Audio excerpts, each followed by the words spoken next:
มาดูเลยเลือดจิ๋วครับโอ้โหแล้วลงไปโยร่างเลือดของจิ๋วอันนี้ตังครับกับสามเสาตีสามเสาโอ้อยากจะติดตาครับนี่เอาบอลซ้ายขวาต้องเดิน2-2 3จับขวานี่ได้ตั้งเลยหวานเสียง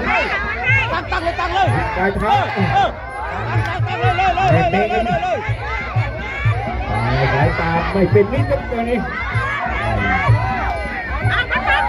เรา